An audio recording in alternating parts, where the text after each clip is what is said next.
পরনে জ্যাকেট, হাতে হাতকড়া। এই শিশুটিকে ঘিরেই এখন সোশ্যাল মিডিয়ায় তীব্র আলোচনা ও বিতর্ক চলছে। কেউ কেউ বলার চেষ্টা করছে মা আওয়ামী লীগের নেত্রী হয়, তাকে না পেয়ে পুলিশ তার বাচ্চাকে গ্রেফতার করে নিয়ে গেছে।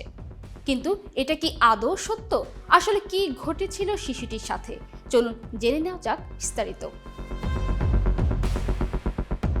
চ্যানেল আই অনলাইন জানতে পেরেছে, ঘটনাটি মূলত রাজধানীর খিলগাঁও এলাকার। হাতকড়া পরানো শিশুটির নাম বিজয়। তার বাবা মৃত হওয়ায় শিশুটি মাদক সেবন ও চুরির সাথে জড়িয়ে যায়। এজন্য সম্প্রতি মা জাহানারা বেগম ছেলেটির বিরুদ্ধে আদালতে মামলা দায়ের করেন। সেই ঘটনায় বিজয়কে গ্রেফতার করেছে পুলিশ। তবে সোশ্যাল মিডিয়ায় শিশুটির ছবি শেয়ার করে আওয়ামী লীগের সমর্থকরা দাবি করছে তার মা আওয়ামী লীগের নেত্রী হয়, তাকে গ্রেফতার করতে না পেরে শিশুটিকে গ্রেফতার করা হয়েছে। পুলিশ ও আদালতের সূত্র মতে আওয়ামী লীগ সমর্থকদের এই দাবিটি সত্য নয়। খিলগাঁও থানা কোর্টের দায়িত্বে থাকা জিআরও জানিয়েছেন, বিজয় তার মায়ের দায়ের করা মাদক ও চুরির মামলায় গ্রেফতার হয়েছে।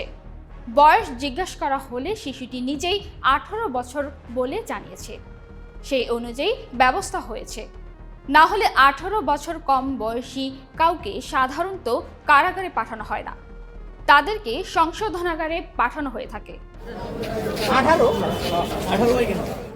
নতুন রিন গভীর থেকে পরিষ্কার করে কাপড়কে রাখে নতুনের মতো উজ্জ্বল। নতুন রিন অ্যাডভান্স পাউডার।